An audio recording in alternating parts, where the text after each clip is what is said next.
This episode is brought to you by McKay Photography Academy. Photography, travel, friendship, adventure. Visit mckaylive.com to learn more. And Squarespace, the all-in-one platform that makes it fast and easy to create your own professional website, portfolio, and online store. Visit squarespace.com/Toby to save 10% off your first purchase. Hello everyone and welcome back to another Photo Mishmash. I'm Christina. And I'm Toby. And this is episode 66. Don't sneeze.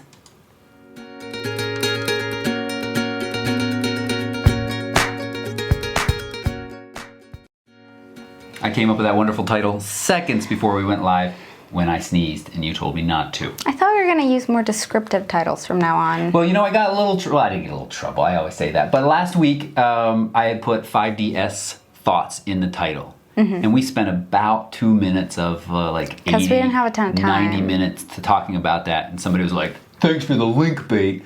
They got a valid, I mean, I didn't mean it to be link bait, but you know, we didn't give much time to that camera. So is this an argument for having cheesy titles? Because it sounds like a pretty weak argument for that. Oh, it could be an argument for cheesy titles because then at least they're not misleading. Anyway, this is our weekly show where we sit and discuss cheesy titles, the week's photography news, discussions, gear, rumors. We mish and mash all of that stuff up, including some new segments we started last week called Gear on the Table. And we serve it to you, our wonderful folks out there, some watching live, some watching after the fact. I'm Toby, photographer and educator. And I am Christina. I am a full-time wedding photographer. And, yeah, let's get talking about stuff. So, well, I do like to give a little preview of the things that we have in store. So, as usual, we're going to go over some news. We are going to talk about some of our sponsors and some of the contests that we are currently running. We're also going to announce our Instagram challenge winners from last week. And we are going to do a live Q&A. We're going to do a little bit of a discussion this week. And then we're going to go over, we're going to do our live Q&A. Then we're going to go to the after show. The after show is that part that is... That is broadcasted live, but it does not get saved. So if you don't watch it live, you don't get to see it. That way no one can blackmail us. Okay. That's what I wrote in the scheduled tweet to go out later. So first up, we want to talk a little bit about, in case you missed it, stuff that we have done over the past week that you may have missed. First thing I want to mention is Iceland packing list, as I put that together this week. Last week I gave you the lowdown on whether or not I was going to get my hands on the Sony a7R. It looks increasingly like I will be able to. I've got a couple different places lined up, so if one falls through, another should come through for me. I mean, it's the day I leave that I have to wait and actually get the camera. But that's the big headline on my packing list. But remember, all the show notes and stuff like that will be linked right down below this video. They're not there at this time, but they will be soon. You know, the biggest piece of my packing list that took me the longest for research is the Lee filter system, or a filter system in general. Now, I typically just use circular polarizers and a neutral density filter, the screw-on kind, simple, round, fit the one to your lens, sometimes use a step up or down ring. But talking to David, who's been to Iceland and has a lot more experience in landscape photography than I, really likes having a slide-in filter system. It gives you some more versatility, you can stack them easier, it's very high quality. So I did a bit of research and I'm going to go with a Lee system. So you can check all that information out. I'm going to spend a lot of time talking about it now because I will do I'll do a separate Iceland packing video very soon because we leave, me and McKay folks, in about 2 weeks. Almost exactly, yes, in 2 weeks I'll be a few hours from getting on my plane. So, excited about that. One of the other things that kind of has to do with that packing list in a review video, I mentioned these guys last week. This is the wireless lav system from Rode Link. It's really nice, and I think I'm going to buy and bring this along. These are review units from B&H right now. It just works. really well. Up till now, I've been recording audio separately and then I sync and post, which, you know, it's not too bad. But every once in a while, I have a longer video or a video with a lot of different cuts. And, you know, sometimes you lose the sync a little bit later on. People who might be a lot more experienced at video editing than me say, oh, that's easy to handle. But it's really nice to have your higher quality audio right into the track that comes right out of the camera, and then you can work with it. And no wires, wireless. So the freedom to move around some and is nice. So I think that is $4.99. I didn't buy any of the Sennheiser stuff because that starts at like $6.99, and it always felt just a little too expensive. I said, I'll do the legwork, but these feel affordable and they work really well. So I think these are going to come along as well. Great. Along with some other things as well. Well, and again, I'll be talking about that in a video. So just a reminder that there is a really cool giveaway going on. Speaking of McKay Academy, Yeah. They are giving away a trip to Yosemite, and we have opened it up to a worldwide audience. So if you haven't entered and you're outside of the United States, now is the time to go. Yep. And where can people go to enter this contest, Toby? Photorec.tv/giveaway. And not only that, but you know, I mentioned this last week, just want to mention it again. Not only are you going to spend an amazing 3-day photography tour in Yosemite National Park, but you also get a over $200 backpack from Think Tank. You get an over $125 30-inch by 40-inch metallic print mounted on masonite. I think you should make a print from this trip, but of course you could make a print of like your kid or something if you wanted to. And the last thing is a 3-day rental from Lumoid, a $100 credit. So you want to take some amazing landscape lens, or you want to try out a new body, those are options available to you. So all of those things, plus your airfare within the United States, plus the hotel accommodations, the park fees, and of course the fact that you go with us. We're excited. We've never been to Yosemite. So photorec.tv/giveaway. Yes, indeed. Okay, what is next? Oh yeah, and we have a Squarespace contest going on, and we've decided to extend it. So we're going to give you guys one more week to work on your portfolio, and next week we will judge. That's right. Tuesday, we heard from a couple people that said, you know, this is short notice, and 2, you wanted to get out a video. We still hoping to do that? We're hoping to do it. We'll see. We have a very busy couple of days coming up, but maybe on Saturday, maybe. Or by Sunday. A design aesthetics video. I wouldn't say design aesthetics, just like how to put together a portfolio, because I think it's beyond the design aesthetics. Like, I will touch on that, but I think it's really important to know which pictures, how many pictures, how do you organize the pictures. I think more of like, you know, organization, less how to actually put together a website. I'm not going to tell you how to, because you have a video of that. Yeah, that sounds great, and I think folks will really benefit from that. I had a couple folks that have already signed up for the free 2-week trial, squarespace.com/Toby. You get the trial without using the code, but if you use the code and then you go on to buy, you save 10% off your order. The great thing that folks have told us is it really was that easy. You know, so we're giving you a little incentive to try this out here and see. And there's no fees, no credit card required. It's really nice. So. And then the last thing that 99.9% of you missed it because it's a really small community radio. I was on the radio today. That was fun. I've never been on the radio before. My friend runs a local morning show on a community radio and invited me on to talk a little bit about cameras and technology and digital cameras. So that'll be linked right down below too if you want. It's about a 15-minute interview discussion, and it was a lot of fun. So. Yep. All right, moving on. And you couldn't listen to it because we don't have a radio in the house. We don't have a radio. I had to listen to it afterwards. Yeah, that's the kind of thing that I tried to look for a stream online, and there was no stream online, so it's kind of limiting their audience a little bit, I think. Yeah. All right, so. The last thing. Oh, right. So you released you took a really cool picture with the LG G4. I just want to mention this. I'm really still enjoying that camera/phone. Not because the camera itself is amazing. It's very good. I think the Galaxy S6 II, from samples I've seen and read, is just as good. Maybe even a little bit better in some situations. But that full manual control, I love it. and I was able to capture this lightning shot. Lightning shots just wow people. They think you need something really special, and you don't always. This was just a long exposure, and during this long exposure we had this nice lightning. This cloud that went by, you discovered it, you called me out onto the front porch, and it was amazing to watch. So I also have an animation, because I shot a bunch of images as it was going by. It just kept lighting up and lighting up. So it was a lot of fun, and afterwards I thought, how do I feel? I saw this opportunity, I ran for my phone, not the 5DS that's currently sitting in the house. And I was trying to figure out why.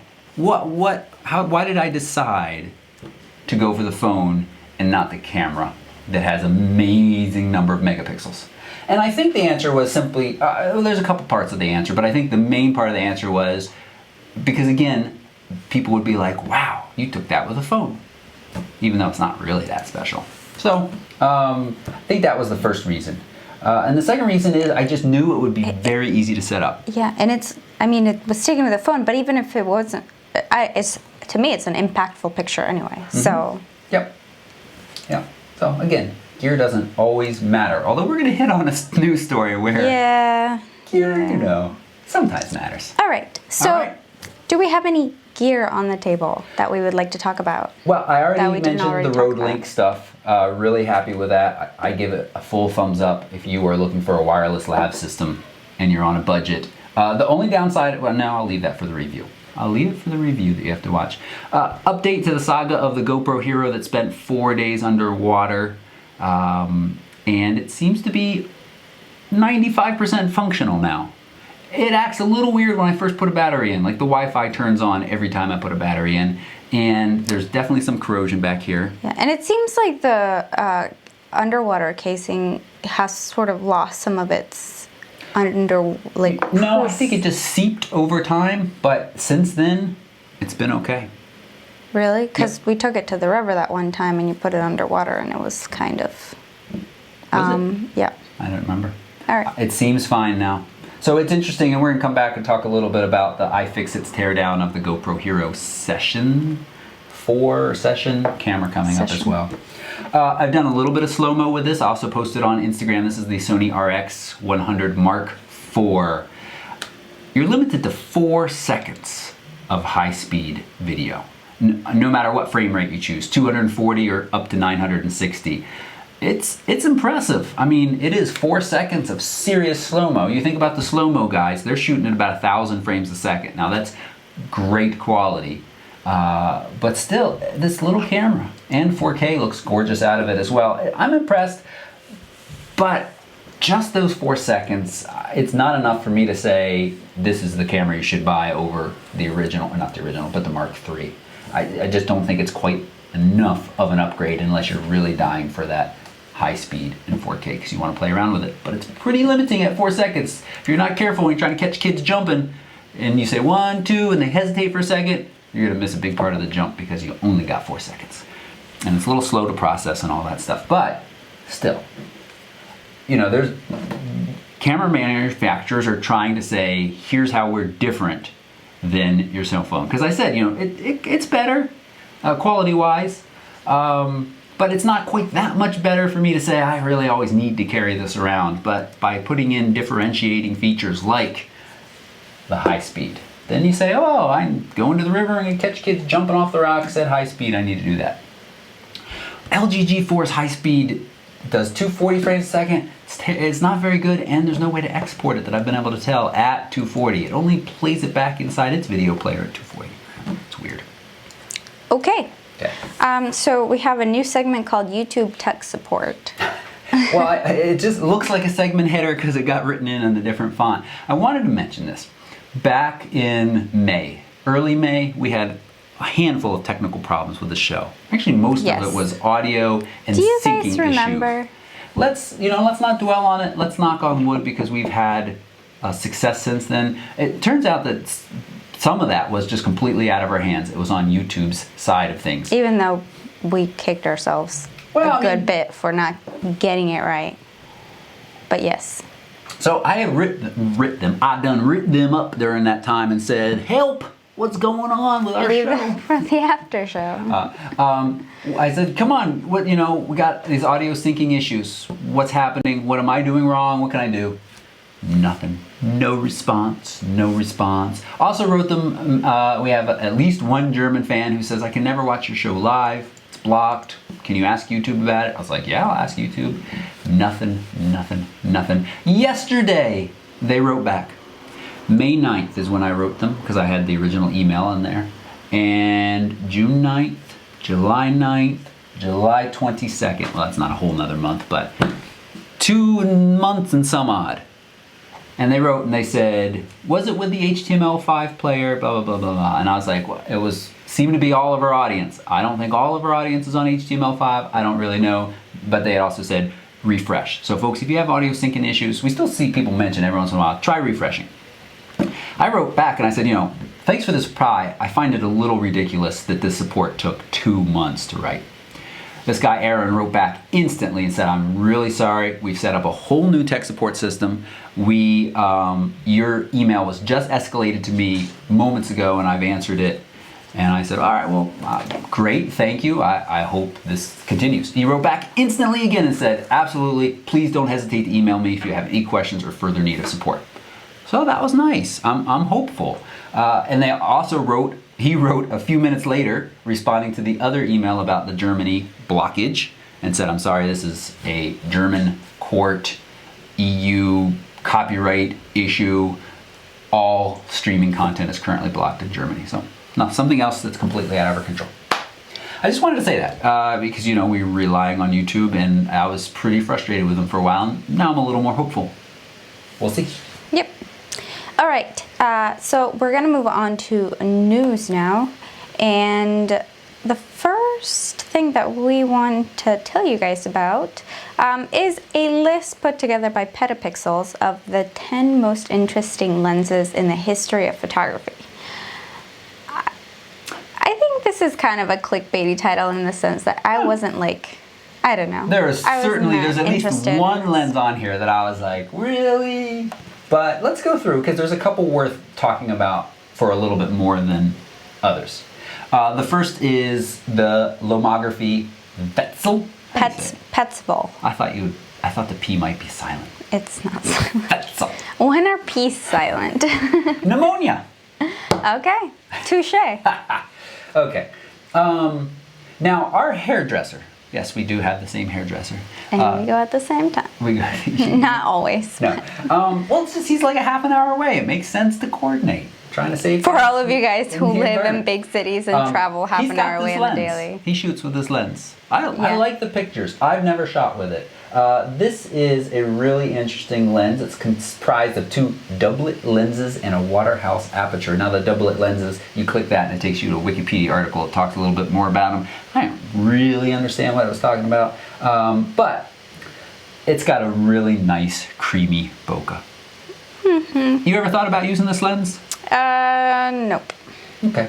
I mean, I'm kind of intrigued, but not enough to like rent it or borrow it or have it. Yep. It starts at $5.99, which is a reasonable price, but it is a manual only lens. What is its focal length? Am I missing that? I think it's like 50 or something. Okay. It doesn't actually say here, does it? No, I guess not. No. Okay. I think you're right. I think it's around 52. All right. So moving from 50 to number 2 on the list is the Nikkor 6mm f2.8 lens. Super wide angle. 220 degree view. It can see behind itself like goldfish or frogs. Weird. It is quite weird. It's interesting. Not a whole lot were made, I believe, and the last one sold for $160,000 in London on the auction. Wow. Yeah. That's a lot of money. That would make a great portrait lens, wouldn't it? Okay. No. Speaking of great portrait lenses, we have the Carl Zeiss Planar 50mm f.7. Wow. That is wide. This was originally designed in 1966 to allow NASA to capture photos on the far side of the moon. The far side of the moon, also known as the dark side of the moon. So they wanted a lens that had amazing low light capabilities. And only 10 copies of this lens were manufactured. Carl Zeiss kept a copy, NASA got 6, and director Stanley Kubrick bought 3. One of them he used to shoot that Barry Lyndon film, lit only by candlelight. And I went and watched the trailer, and I believe halfway through the trailer, if you folks want to go watch it, they have the shot he used, because there's a shot where there's candlelight there. And interesting. 0.7. That's fast.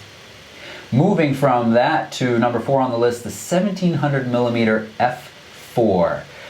Here's what's interesting about this. This was custom made for a wildlife photographer. An unidentified or an anonymous wildlife. Unidentified. In the state of Qatar. I think he's some oil baron, prince of some sort. That's what I'm going to guess. And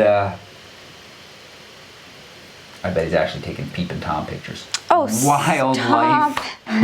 Wildlife. Nobody saw your air quotes because I was showing the screen. Okay. We got the Sigma 200 to 500 f2.8. This, I think people have seen. This might be one of the more common, like, amazing lenses floating around the internet because of just how it looks. A big green bazooka is what it looks like. It includes a 2x teleconverter. Comes with $26,000. And there are some funny reviews of this lens on the internet. We've got the Canon 5200 f14. I've never heard of this lens. What are people using it for? I don't know.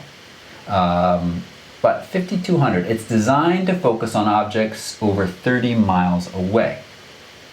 Again, what are people using it for? All right, and we have the Leica Noctilux f.95. I think this is another one of the more common lenses that people discuss and talk about. I think, if I'm correct, I think Tony Northrup has a little video using this lens. Again, this is another lens I've never shot with, but it does stay amazingly sharp all the way wide open. And it's like $10,000 plus. And we have one that was in the news recently. We mentioned this as a Kickstarter. This is the Optic Trioplan, also known as the soap bubble bokeh lens. I don't remember this. We might have cut it out of the news. It definitely was in the rundown in one of the past episodes not too long ago. Okay. Creates a very kind of creamy, bubbly bokeh balls in the background. Okay. Yeah, but the thing, here's what I don't get. Again, I haven't shot with this. I think it is a 9-bladed aperture lens. That's not very... That's not that much. Our No. Sigmas have 9 blades, I think. They're not 7, are they? They might be 9. But a lot of higher end lenses have 9 blades of aperture. So I don't know, I see. you know, it is 100 millimeter. You know, that helps with bokeh. Here's the one that I thought was like, really? In the history of photography, lens baby composer, in the history of photography, this seems a stretch. But I mean, I guess it is kind of different. it's the cheapest on the list at $299. Yeah. And then we've got the Canon 1200 f5.6, which also was in the news fairly recently because B&H had one in their used department and they were lugging it around and posting fun pictures on their Instagram about that. Last one was sold by B&H for $180,000. And then we've got the Leica as the most expensive. A Qatari Prince. Ooh, I wonder if it was the same one and he was choosing side-by-side shots. Paid a whopping $2 million for a copy of a Leica. This is an f5.6 1600 millimeter, one of 2 in existence, making it the world's most expensive lens. How is it exactly the most expensive lens? It's only the most expensive because no one has tried to sell this one that was custom made. That is a 1700 f4. Well, 1700 f4 versus a 1600 f5.6. Yeah, see? The other one, the one that's never been sold, I bet is more expensive. All right. Okay. The ice cream truck is Ice cream here. truck. We're going to have some People will be happy. happy people down there. All right. What's next? So, from talking about really expensive, custom-made lenses to talking about a super cheap, generic, like we're not talking like budget, we're talking like dirt cheap Dirt cheap. camera. Maybe cheaper than dirt, because there is some dirt, composty dirt. You could buy compost for more than what money. you paid for this woman paid for this camera. So the headline is, Bride is upset after cheap camera leaves her with bad honeymoon photos. And Now there are times. I mean, do I feel really bad for her? I feel like, really, that's all you wanted to spend on a camera is $40. That's all she paid. There are times on this channel where we recommend people not obsessing over gear research. Yeah. Getting a camera and getting out there and shooting. This is a clear exception to that rule. Yep. You get what you pay for. All right? If you're paying a couple $100s, you're probably going to get a decent enough camera that you're not going to be horribly unsatisfied with the pictures. But if you're only paying $49 and the reviews online that you can easily find with just a tiny bit of research say things like, "This is the worst camera I have ever owned. If you don't hold it completely still, your pictures will be blurry. Even if you do get a good shot, it is still fuzzy." $49. And the pictures kind of show, I mean, they're pretty bad. They are bad. But what do you expect? How do we help a person like this? What do you mean, how do you? Well, I don't know. How do we avoid this in the future? What's the lesson we can take from this? We can't really prevent everybody from buying really cheap But that's what I cameras. want my site to do. I want it to help everybody. Okay, well, good luck with that. I mean, we just do our best to try to tell people that if you want nice pictures, I mean, you could not care. You could just like, all right, whatever, you know. Yeah. I don't care if... So, I mean, when I shoot film, or when I brought the little Canonette on the trip that we took, I took a chance and was like, all right, none of these might come out. And so I set myself up for the potential of that disappointment. And then they did come out, and I was pretty happy with some of them. So, but yeah, I mean, I don't feel like, you know, if you care about this, especially if you're going on this like really amazing trip that you probably want to remember, you should probably get a decent, like, honestly, I think $100 would have gotten her a nice enough camera. Yeah, a low-end Canon point and shoot is decent enough, right? She contacted Polaroid customer service and says, they said, "As you can appreciate, this camera is very low-end in terms of its specifications. That is why the camera has a very low price point. Due to both the specifications and price, it is unreasonable to expect this camera to take high-quality images. However, if you feel the item is at fault, happy to return it." Salmontes on the chat says she should have just paid for a disposable camera, $49 worth of it. Yes, Yeah. I think she would have gotten better pictures with that. Right. And then Maku Ataku says you should have just used her damn iPhone, which also true. Like whatever smartphone you have probably would have taken better pictures. Yeah. So, Yep. yeah. Okay. So lesson learned there. Don't buy cheap Don't buy cameras. super cheap cameras. All right, so it sounds like Canon is going to release a new 35mm lens. Yep. And it sounds like it's gonna be pretty expensive, especially compared to the Sigma 35mm, which is a really solid lens. That's right. So, I don't know if there's more to say about that. Yeah, it's coming. It sounds like it's August 14th announcement. We're going to hear about this lens, probably the SL2 as well. And this looks like it's going to be $16.99. is it going to turn pictures to gold, I wonder, when it takes it? No, well, how can It's taking you know itself that? a little You've too paid for the seriously. 85 f1.2 twice now. And, I mean... What? No, I haven't. Okay, well, you had to buy it twice. Okay. Just it fell down and had a little crack. I mean, Canon lenses are expensive, especially the higher end ones. Now that doesn't mean the 85 f1.2 doesn't really have an equal. Right. But this Canon 35, it has an equal. I feel confident in saying that, even though I haven't put my hands on it yet, in that the Sigma is going to be extremely comparable. Possibly sharper, possibly not as sharp, but the difference, I will be surprised if there's any serious difference. Now, it is weather sealed, I suspect, and as all Canon lenses are to some degree or another, and the Sigma lenses are not, as I've reminded myself by making my 5D Mark III a little less happy. But, so, you know, it's just interesting to see Canon moving forward with this. We'll see. With these pricing strategies and structures that are significantly higher than third-party lenses, which seem to offer 99% of what the Canon lens is offering. Maybe 90% to be fair. So. All right. double the price, only 10% more features.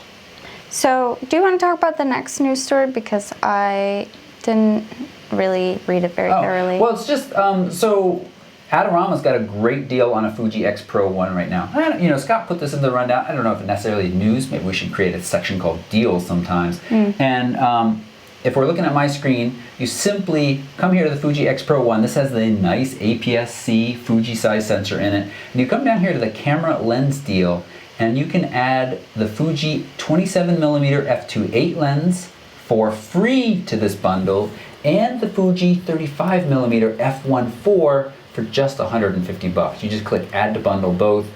That is a fantastic deal. If you've been thinking about jumping into the Fuji system, these are two seriously good lenses with a good camera too. It is slightly older. The X Pro 2 is probably due out any moment, but you're picking up these two lenses for a steal. So just wanted to mention that. Thanks, Scott, for passing it along, and that looks quite good.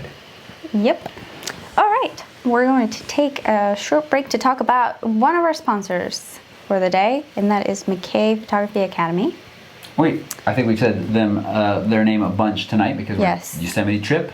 I'm going to Iceland with them in a few days. Now, I'm really excited about the Iceland trip. Is one, a handful of you folks are coming along. I think 6 people from kind of my photorec.tv are coming along on this trip. Some of them I spent a lot of time talking to online. Some of them I've only talked to briefly. I'm just really excited to meet everybody.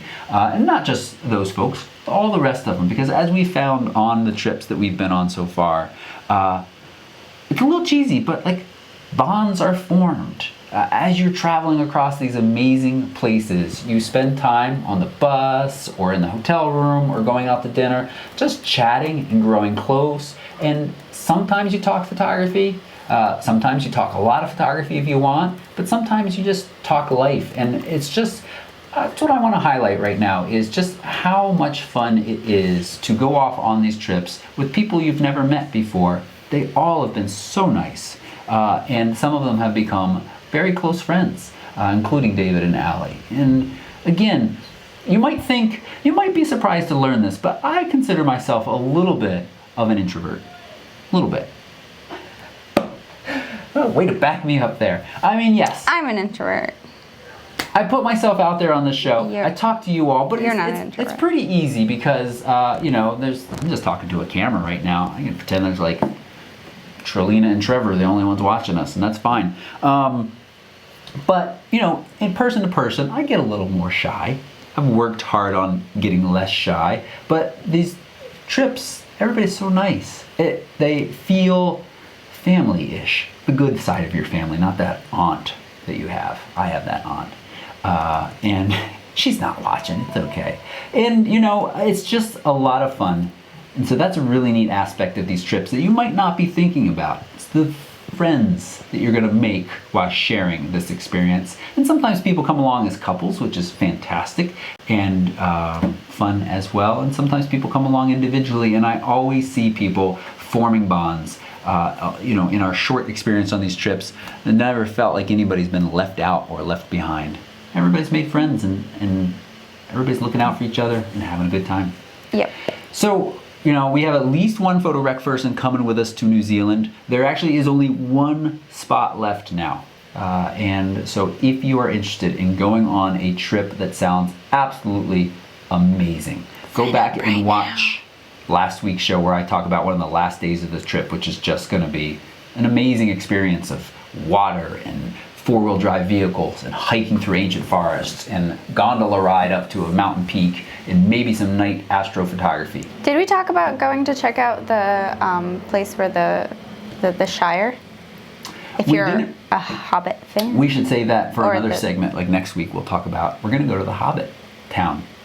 Hobbit Town. Hobbiton? I'm excited. I think they call it Hobbiton. Are you? I think it's Hobbiton. You're kind of Hobbit-sized. I wouldn't say I'm short. I mean, I'm short, but I wouldn't say I'm Hobbit-sized. I don't know what the size of hobbits are. They're pretty short, though. Yeah. I don't think I'm that short. We'll find out when we go there. I'll take a picture. Here's what I want you all to guess in the comments. Will Christina be taller or shorter than a Hobbiton door? That's what I want you to guess. Completely Could go either way, appropriate for people. this discussion. All right. Let's move on to a few more news articles. And then we are going to announce our Instagram winners from last week. That's right. Okay, so Lightroom Dashboard. This is a web-based application that basically takes all of your Lightroom files and analyzes all of the data and tells you all kinds of things like what apertures do you shoot in the most, what shutter speeds do you shoot in the most, what cameras do you use the most, etc., etc. And it displays it all in a really nice, very like visual graph format. Yep. And you said it takes your files. It doesn't actually. It does it all locally. Right. You just drop your catalog on it. But it reads that information to do is what I meant to say. Information. Now, there have been plugins that I've talked about in the past, and this is something we've really recommended in the past. Jeffrey Frield has a couple different plugins that's kind of like a nice metadata explorer. Because this is a great way, when you're starting to think about what's the next lens I want to get. Should I get a 50 millimeter, or should I get an 85, or 100, or maybe I need a telephoto? Looking at the data of what you've shot consistently in the past can really help you determine, either fill in a gap or say, wow, I shoot at 50 all the time on my 24 to 70. Or let's say a more realistic example is on my 18 to 55, I spend a lot of time at 50 and 55. I should get a 50 millimeter prime lens. That's going to give me better quality and open up the aperture, or the ability to open up the aperture at that thing. So this is really neat. I tried it. It crashed. I tried it again. It crashed. And then I read a little fine print that says we're struggling right now with large catalogs. Try a smaller one. So I went and found a smaller one. It crashed.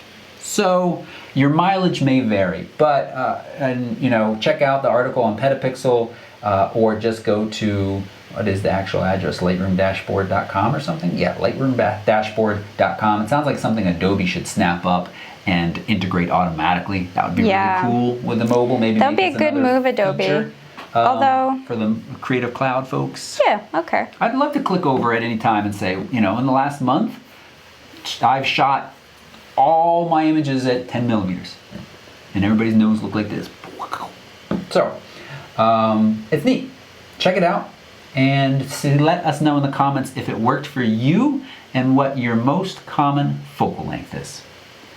A couple people are going to be like, I only shoot with a 50. I don't even need to look at the dashboard to tell you I only shoot with the 50. All right. Next on the rundown is GoPro Hero 4 Session teardown. And I looked at every single picture from this. It was actually oddly satisfying to watch a GoPro get pretty much ripped apart and cut up into pieces.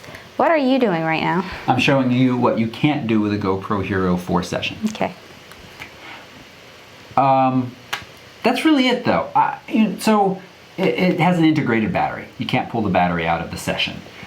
I kind of poo-pooed without doing much research last week and saying, battery life on these things isn't great. It sounds like the Hero 4 Session has some of the better battery life in early testing that I've read.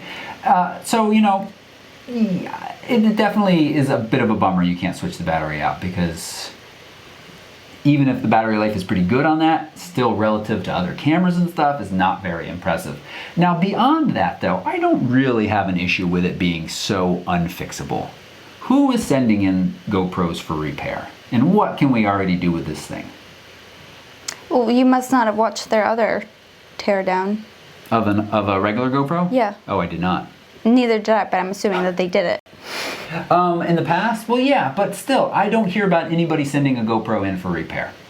If a GoPro gets shot, dropped out of a plane, enough of it is broken that you just buy a new one. And I don't like to promote a disposable society, but that is what's happening. That is what's happening. And they're already ridiculously small and not very fixable. I cannot imagine that this is very fixable is what I'm saying here. So to me, it's not that big a deal. If you want, I do like the idea that it's a lot smaller. Let's show you guys though some pictures so you can cringe. So here's the size relative of exactly what I've got here, the Hero 3 Plus and the Session. It's a little deeper, but square, and it's just pretty much all sealed up. It is have that waterproof housing. They're X-raying their stuff now, which is pretty slick. These guys are neat. And so they've got part of the casing off. You notice that they've already broken part of it a little bit there. So the rubber is peeled off, and now you can see an additional crack in rubber.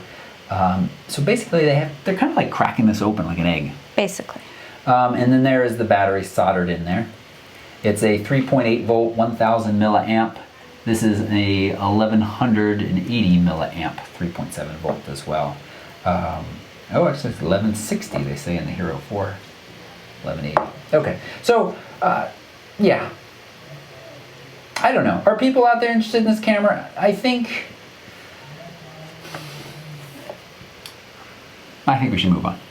I don't know what else to say about it. They're really nice if you're doing action-oriented stuff, but there's a lot of drawbacks, and I'm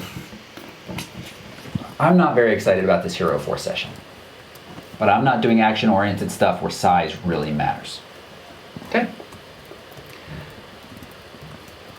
Oh, it looks like Roy right now is posting in. So into the show notes will go a comparison with the GoPro Hero 3. And so maybe it is fairly significant in the differences. So that will be in the show notes, and you can check it out. Yep. Now moving on to GoPro-like camera. This is very interesting. Yeah. And this is the world's smallest Micro Four Thirds camera. Will give GoPro a run for its money. So there are a couple of things I like about this. Tell us. The first thing is that it's independently funded. So these people are crowdsourcing their money, which means that they are not, I mean, they could still be doing this, but if you watch the video and you hear them talk about sort of what their, to quote you, Toby, ethos or their values are as a company, they are not in it for the profit. They're in it looking out for the consumer to make a solid product, and they seem like, you know, good people who are really trying to make the best product possible. The guy who started the company, or one of the engineers, he was part of the development team for the GoPro. So he has some experience in making these compact cameras, and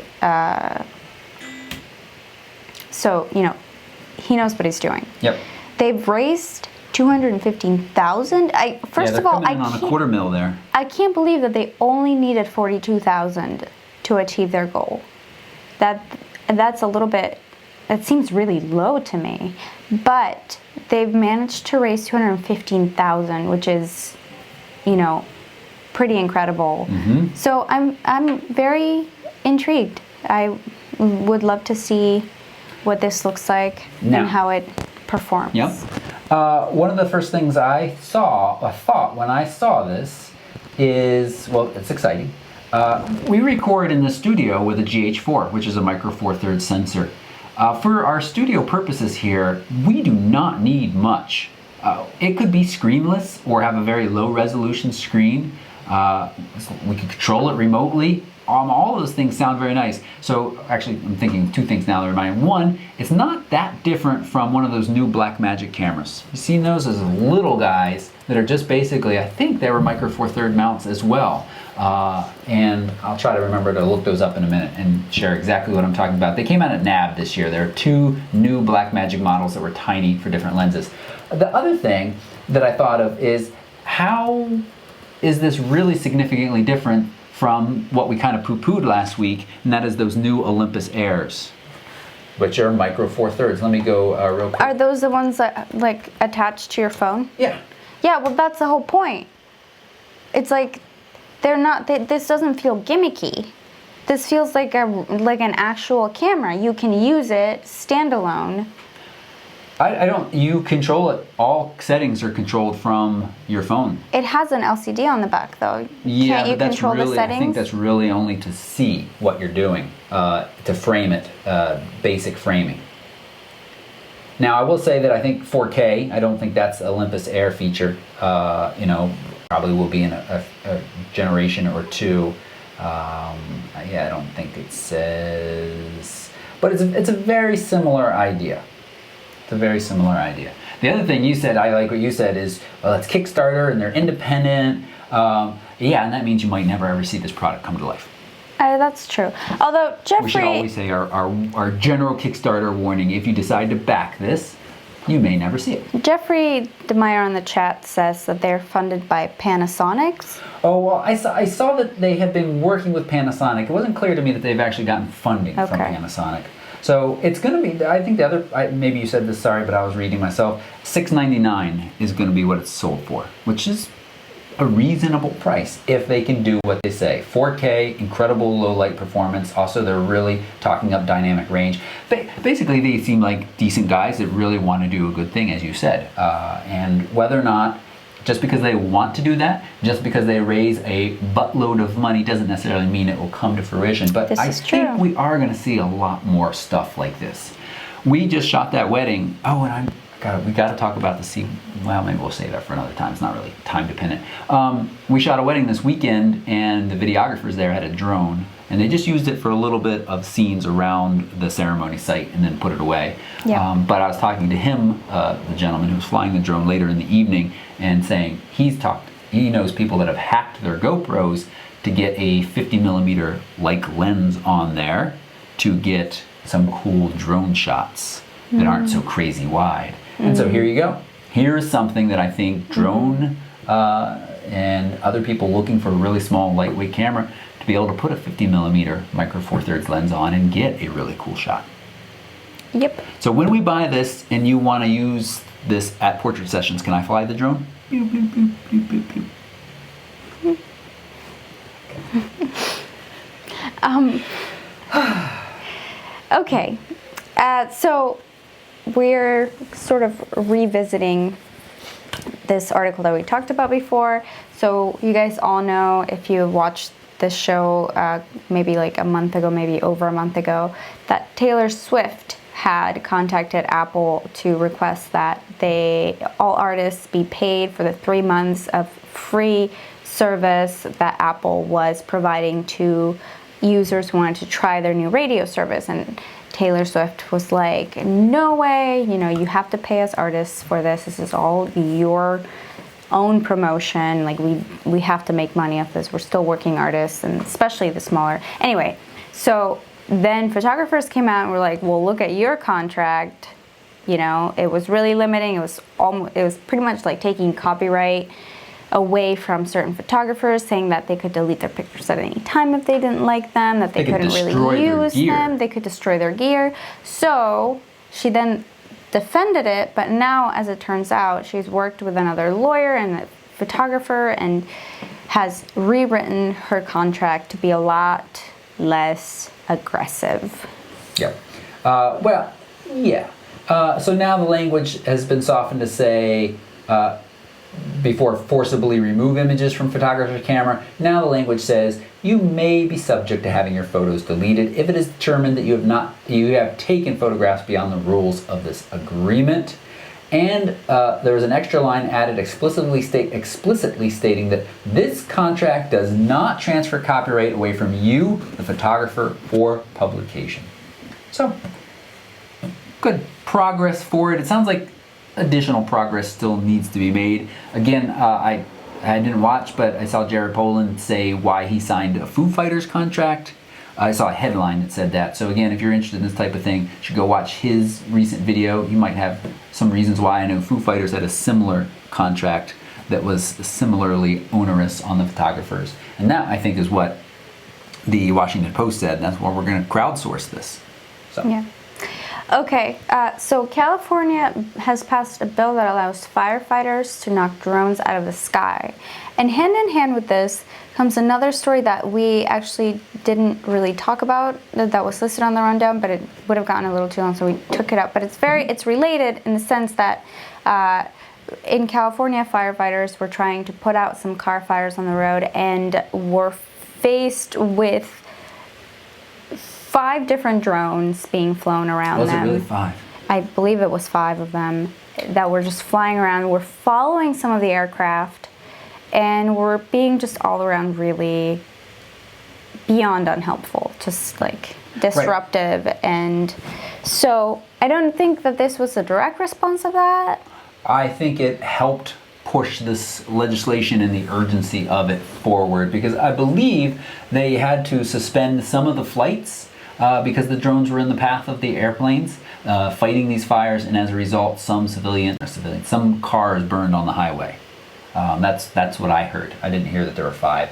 So first off, if you got a drone and you're flying it around, don't be a dummy. I think that's clear. You're making a bad name for everybody that's got a drone. Second, it looks like in California you're going to get your drone shot down if you're not careful. And there's further down in this link is last month firefighters in New York made headlines after being filmed trying to knock a drone out of the sky with blasts of water. I went and watched that quick YouTube video. It's fairly entertaining if you are definitely on the side of anti-drone getting in the way of things. Although in this case this drone wasn't in the way of any things. But we're in this kind of balance of this ties in with the kind of idea of crowdsourcing, where a lot of publications and news outlets, and they've done this for many years, have outsourced for video and photos of events like local fires and things like that. And people with drones are finding an easy way to get their cameras in there. And so... Yeah, but when it interferes with personal safety, then it's a huge issue. And I'm... Like, why can't we have nice things? Like, why can't people have the common sense to say, like, all right, maybe I'll, like, be further away, and if I can't get the shot, it's not safe enough for me to do it, period. People aren't like that. Right. Well, that's what I'm saying. It's like... Okay. Anyway, all right, moving on. We should have a new segment. I just want to introduce new segments every week because I'm like that, called Rapid News. Something like that, where we just rattle off a couple of these news stories and we don't need to talk about them in depth. I would challenge you to that, and then I would bet like $150 that you could not like be brief about any stories. A challenge. All right. So in our new segment I'm introducing right this moment that we don't have a bottom, lower third for is, and Roy's letting us know that 400 feet or so around a fire is not legal airspace. So keep that in mind. 400 feet. Sounds good. Stay back from fires. All right. The Verge has information that GoPro will be releasing a mobile app that will help you edit and share out your GoPro footage later this summer. That is great because one of the things we've talked about a lot of times is people going around shooting tons of footage and it's just clogging up hard drives, including my own. A lot of times in the water I shoot time lapse and I just let it shoot as I'm swimming around and stuff, and then I'll have like one picture out of 1,000 that is maybe worth sharing. So it'd be really nice if there's some way to make it really easy and mobile. Web search has come to Instagram. This is really nice. You can search for hashtags now, locations. Just go to Instagram.com and it will be there up at the top. Impex has a review of the Sigma 24-35 f2. We also have a price of this now. It's going to be released in just a couple weeks. $999 for this 24-35 lens. It's basically the full frame equivalent of the 18-35 f1.8 from Sigma that I reviewed, found to be wonderful, and basically called carrying around a bag of primes. It's very similar to what they say for this 24-35. There's really kind of only like 2 primes in here, a 24 and a 35. Maybe you could say 24, 28, and a 30 and a 35, and it's getting a little extreme. It's incredibly sharp. That range is just so, 24-35. How often do you shoot at that range?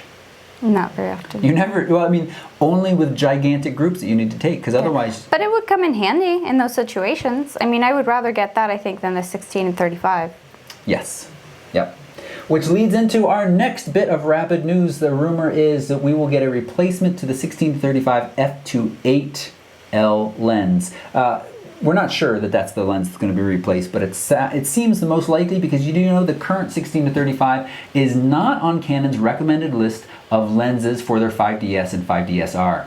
So I think it's a little embarrassing to have camera systems out and have L lenses, your high professional level lenses, that you do not recommend being used on those current Canon bodies. Maybe I'm being a little harsh to overcompensate for that person who said I was sponsored by Canon, but that is likely the lens that will be replaced, although who knows, could be something completely else. Rumors are still pretty wild, and this is not going to be announced in August. This is further off than that.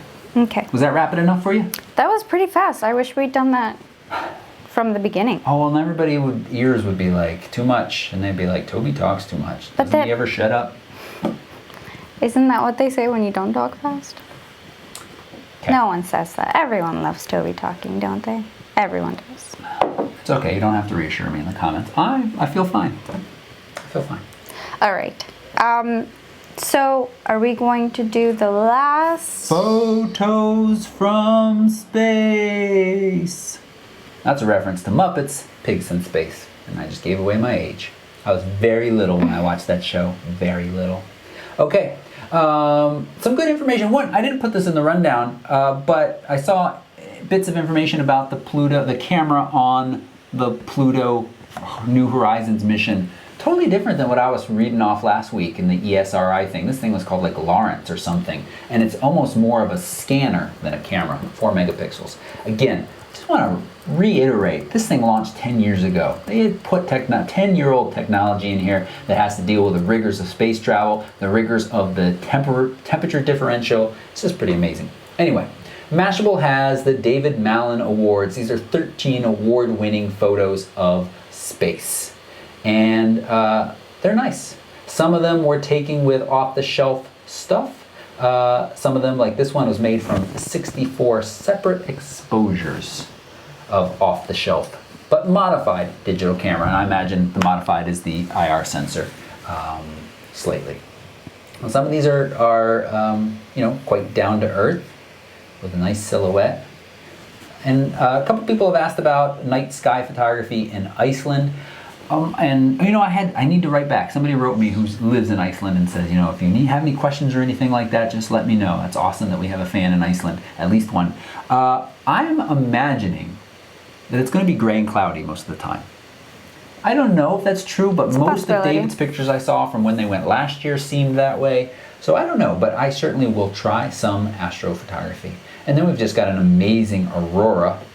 This is the southern borealis, the aurora australis.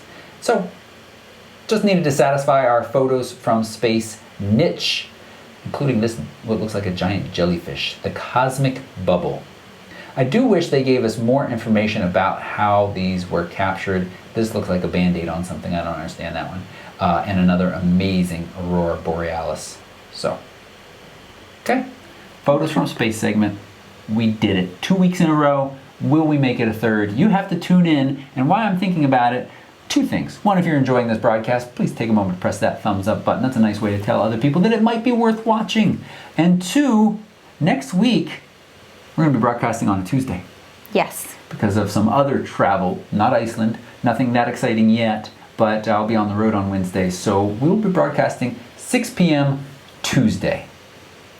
See you then. We don't blame you if you forget. We will email you to remind you. Personally email each of you. Yes, leave your email in the comments. Okay, so let's get on with this. We are going to announce our Instagram winners for last week. So do you want to go first? Because I think I may have gone first last time. Yeah, I'll go first. I got double winners. I had a difficult time picking a lot of really nice Earth pictures. This one from Pico Texiera was one of my dual winners. Tejera. Are we showing on the screen? This photo is a wonderful Earth photo because of the rolling hills and the fact that it's from Iceland and I'm going there. So I'm a little excited. That may have made me a little biased, and I think this is a fantastic image. Thanks so much, Pico Tejera. Is that how you say it? Tejera. My other winner, my dual winner, is this quite amazing photo. I don't know if this is composite or not, but from Sky Takes Photos. Let me take a second and tell you what I love about this. We've got this foreground grass that just the top of it is catching some light. We have this kind of open desert area, and then these just amazing mountains blanketed by stars. Just the layers in this image work so nicely. The light here is fantastic. It almost feels like it could be a digital image, like it's made. It's just a beautiful image. Sky Takes Photos, fantastic. Thank you so much for participating. And I've got some honorable mentions too. Again, a lot of wonderful images I really enjoyed looking through. Capture That G. I think you've gotten an honorable mention before at some point.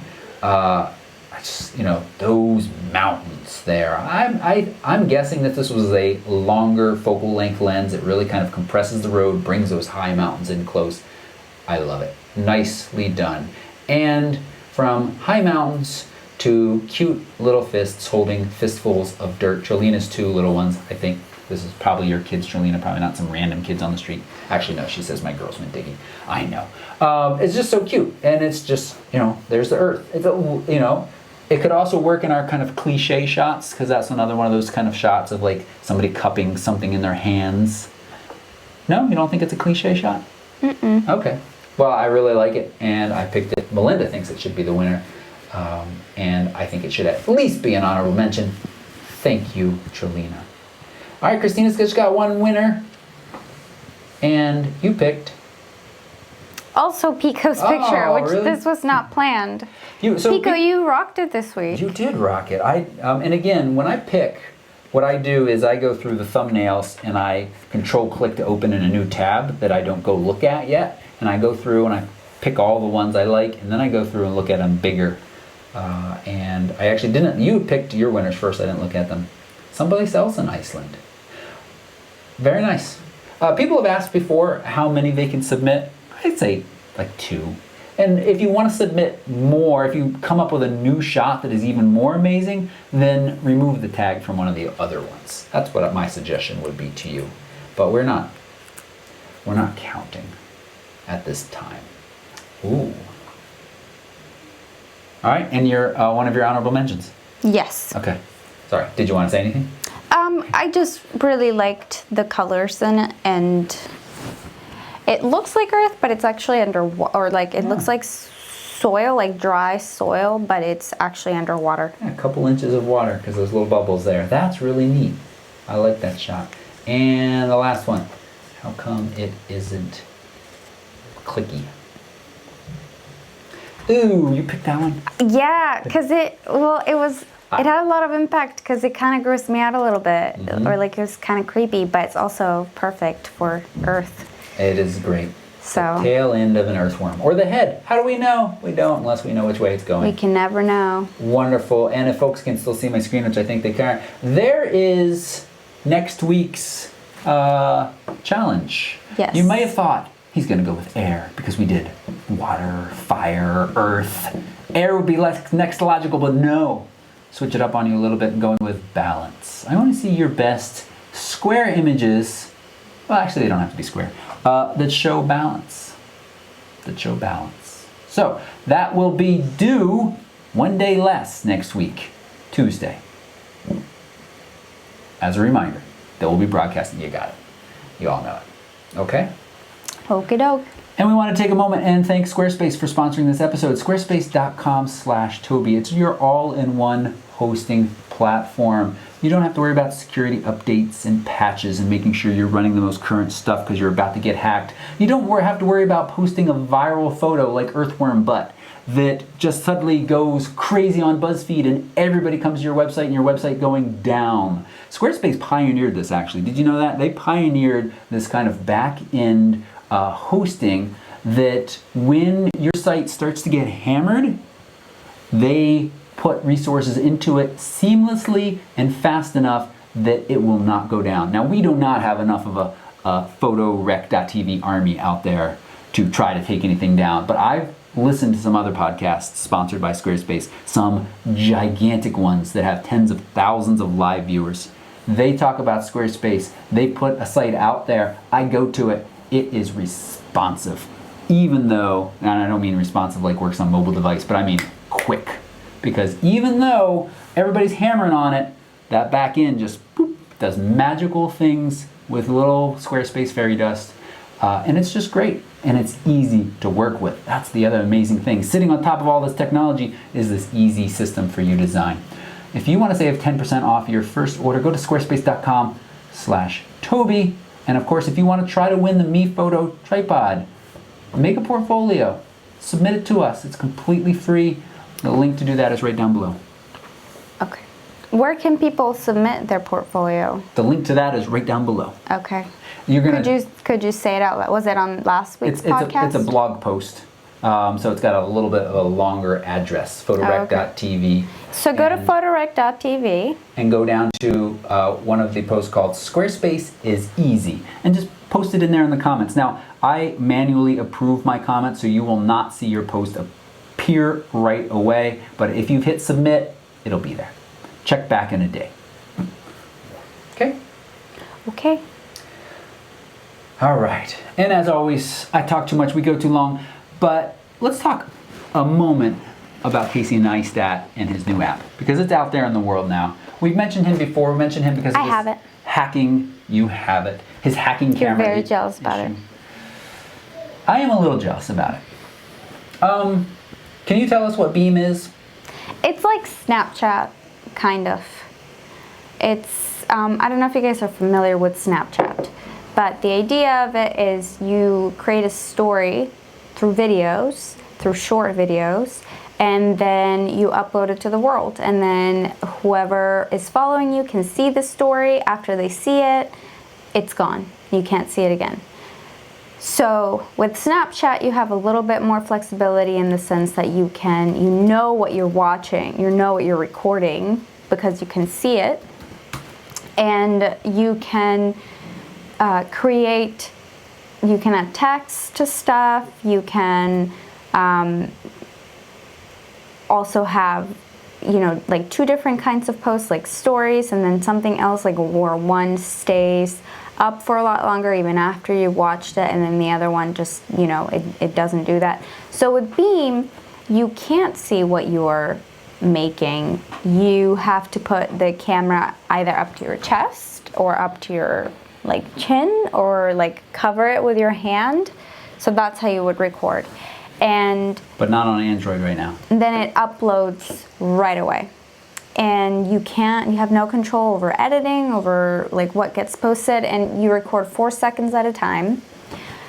And yeah, and that's essentially what it is. And you can interact with other people by sending them reactions. So when you're watching something, you can take a picture of yourself as you're watching it and sort of send your reaction to them that way. There's no hearts, there's no likes, there's no comments or anything like that.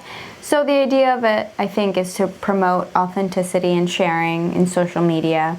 So much of social media has become everybody curating their life and putting out an image of themselves that isn't necessarily representative of their world the way that it is normally. So I think that that's kind of like a goal behind this. It's still in its very early stages. So I'm interested to see where it's going. It's very limited right now. Not a lot of people have access to it. It's not on Android. It's not on Android, if you couldn't tell. Well, what? Okay. Well, I think the idea of authentic social media is interesting, but it's boring to some degree, and I think it's kind of wasteful to just fling your stuff out into the ether with no control or no review of what you're about to send. Because, you know, there are plenty of times where I accidentally take a picture. And maybe you'll get better, but I've watched you with a couple of the beams you've done. And, you know, the first part of it is like the corner of the room or something as you're figuring it all out. And that gets sent out. And sure, we want people to be authentic, and you know, maybe people are like, why are they talking about this so much? But I think it has ramifications for photography and Instagram and stuff, and it almost kind of, in my mind, relates to things like if you take a picture of a nice couple and there's power lines in the background, you may remove the power lines, which is less authentic, but it does make the picture better. So why spend time barfing out whatever to the world? Because this is about connecting with other people and not about preserving memories, which is a different story, you know, when you look at photography and what we do. But at this time, it's pretty difficult to connect to other people with this app, right? Because it's not available on Android.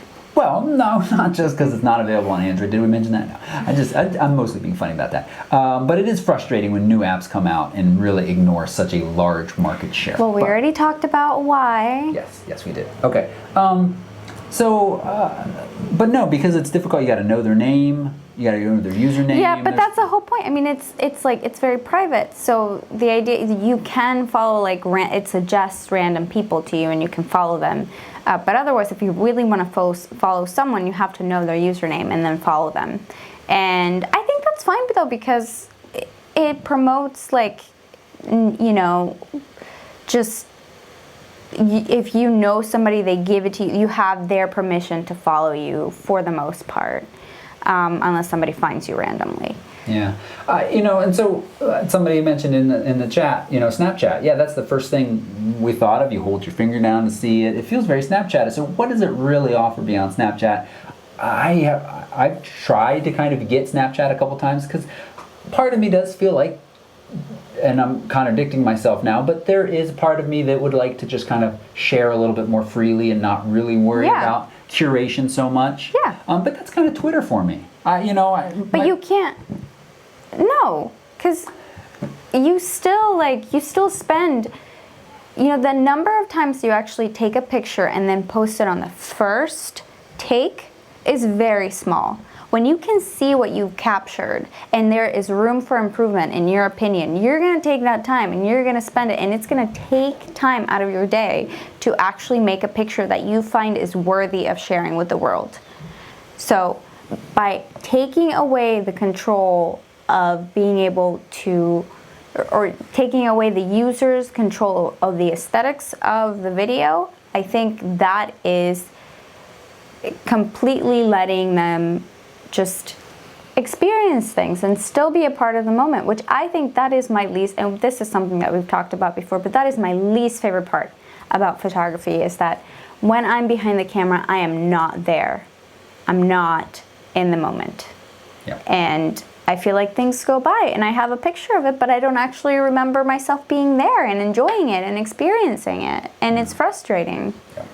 You know, people are bringing up Ello, and Trevor saying he's feeling social media saturated. Yeah, I hear you. There are times where I like the idea of Twitter, but then I forget about it for days on end. And so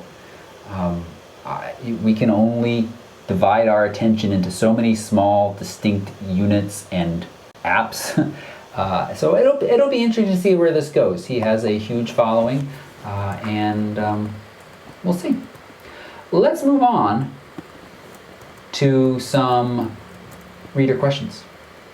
Okay. Paulo wants to know, what are your thoughts on the Visco presets?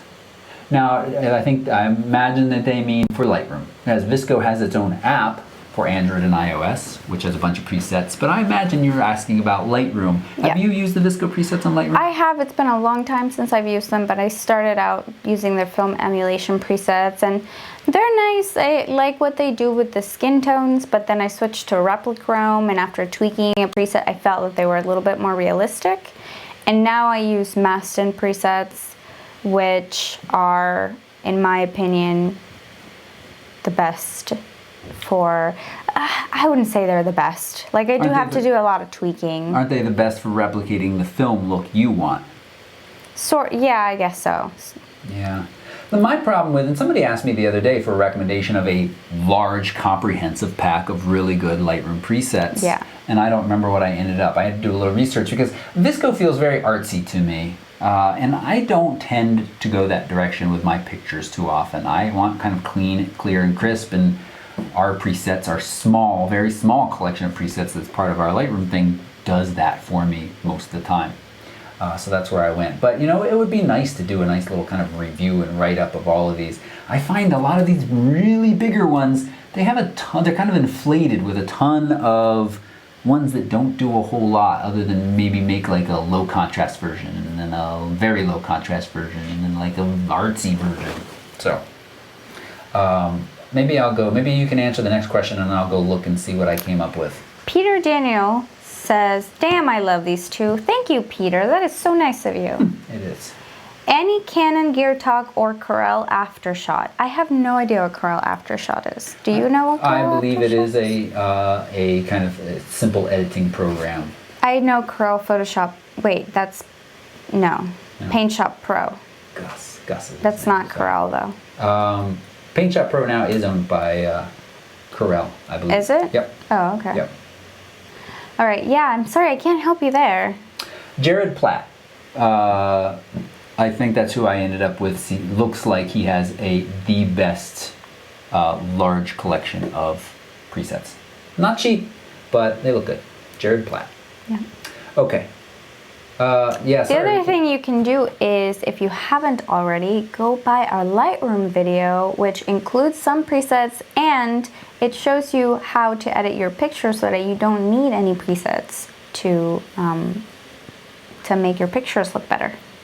So that's another option too.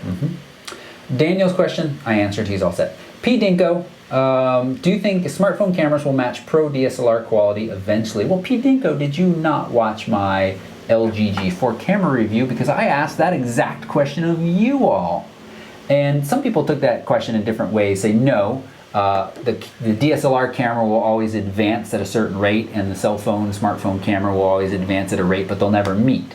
Some people said, well, in a couple years, cell phones will probably be at the current state of DSLRs. I agree with that. And I do think, DSLRs are going to go away eventually. We're just not going to need those mirrors. It's just not going to be needed. I think 5 years and DSLRs will be much more rare than they are these days. You can mark that down and come back to me in 5 years. People are going to be shooting mirrorless. The autofocus systems are going to be good enough that they're there. We're close now. Yes or no? The sensor size is just so different. And that sets up for some physics differences that is going to take a lot of technological improvements to match. And even then, I feel like DSLR is probably going to be so far up ahead by the time that cell phone technology. And cell phone technology is limited because of its size, too.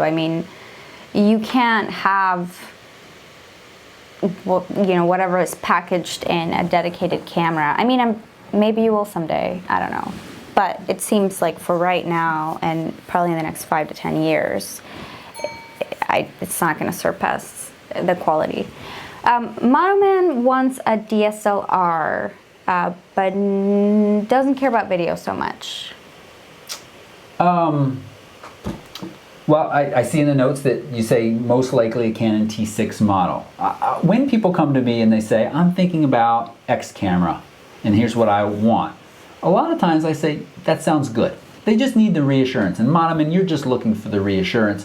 It's pretty rare that I recommend something completely different, because a lot of times if people have kind of settled in that direction, then they, again, just want the reassurance and get pushed in that direction, because the truth is, all of these cameras can make wonderful images. It's about you picking up one that seems best for you, so then you feel comfortable with it and start getting out there and taking photos. Just don't buy that Polaroid point and shoot. But if no video aside, the Nikon D5300 and D5500 are, in my mind, a better value for just photography if you don't mind some of those things that I talk about in my D5500 versus T6S opinion piece. That is, it's a little on the small side, and the ergonomics and the kind of manual control friendliness of the Canon T6S is very high. So, if you want to do that, kind of more manual control, then Canon. But if you're really just looking for a great camera and you're going to use it on auto a lot, I don't want to talk about that, but D5300, D5500 are very nice. Yep. The sensors are so similar. They're so similar across these cameras. They really are not a big difference. Deepak wants to know, would you recommend Capture One for Sony cameras, or is it best to stick to Lightroom? I haven't used Capture One enough to really be able to tell a big difference or to notice any differences between it and Lightroom. So I'm going to have to defer that question to somebody else who has experience with it. Yeah. And not you, because you haven't used it either. I've used Capture One just briefly during a 30-day trial period. And I think spent enough time with it. Lightroom's pretty current. It tries to keep updating the most current models with every update that they release. So Deepak, I might have a lot more to say about this after I have my Sony a7R Mark II in my hands. Yeah. So keep in touch. Maybe we'll try Capture One with it too. Yeah. Because I would like to know. Stephen wants to know what happened to all the posts in our Facebook group. Facebook group is for those people who are Patreon supporters. And you said you went away for a little while. Now you can only see a handful of posts. I don't know. I'm sorry, Stephen. Yeah.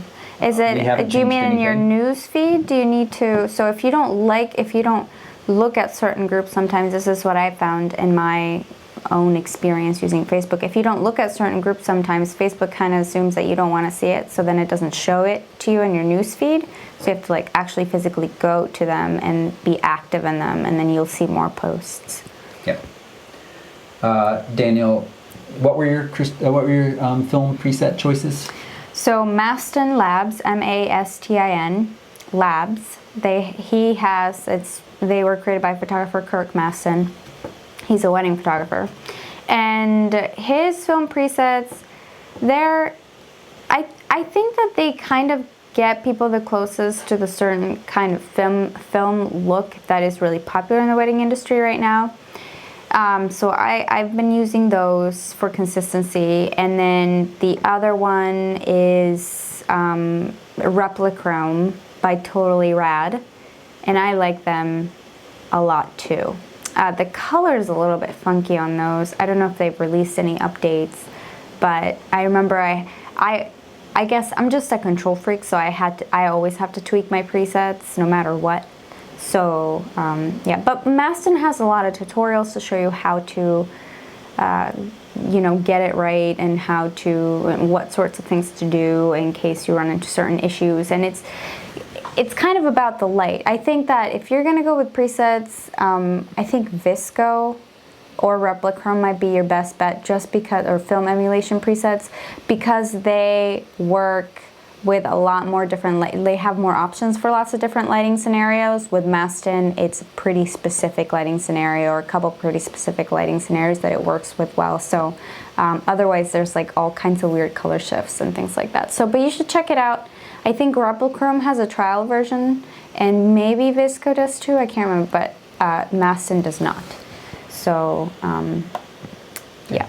We're going to answer two more here, and they're both from Aubrey, because they're kind of matching. Aubrey, you just picked up a new MacBook. You're trying to figure out the best way to store and edit photos locally. So I think we talk about this in our Lightroom guide for beginners, but catalog I store on the hard drive. That is that thing that contains all the information about the photos, but not the photos itself. And 90% of my pictures I store on external drives, either ones that sit here in the office next to me, or on a travel drive that is just out of reach. I recommend that 1 terabyte Transcend USB 3. It's kind of rugged, so I don't have to worry about when I'm traveling. If it gets bumped around a little bit, I'm going to lose everything. That's what I recommend. So you can store pictures on multiple drives, and when they're plugged in, you have access to them. And when it's not plugged in, you don't have access to them unless you use that Smart Preview function, which is quite nice and a nice ability. Now, when I'm in Iceland, I will be traveling with my MacBook and that 1 terabyte external drive. I will be downloading pictures every night, and probably will make enough room on my laptop that I'll store them on both my laptop and that external drive. And I will try not to, it depends on how much video I end up shooting, but I'll try not to reuse cards. I'll just download the pictures I took that day, but leave those pictures on the card. So I'll be traveling with 3 copies, on the card, in the computer, on the external hard drive. If I run into a hotel that has great Wi-Fi, and I've picked out a couple, winner pictures, winners, 5 stars, I'll probably try to upload those someplace just to be, have everything backed up as I go. But that's my general rule in travel. So we'll see. Buddy Bonus wants to know how long I can go without using a camera without its head exploding. Can we replace camera with phone? Well, it is my camera and my phone. I would say like an hour, tops. I enjoy taking pictures. Okay. That's fair. All right, everybody, thank you so much for watching on that awkward note. Why was it awkward? I don't know. I felt like it was awkward. Now I made it awkward. That's because you're an introvert, an extrovert, an introvert. Okay. You're endothermic. Thank you for watching. if you enjoyed this, please give it a thumbs up. If you want to interact with us on Instagram, we're pretty active on there. Our usernames are on the screen right now. If you are one of our podcast audio listeners, my username is Christina Bernales. And mine is Photorec Toby. Yep. And stay tuned for the after show if you're watching live. Which is where that awkward part of where we don't know what we're going to talk about. So, thanks so much for watching. Squarespace.com/Toby. Thank them for support and join us in New Zealand. One spot left. Link to more information is right down below. Thanks so much.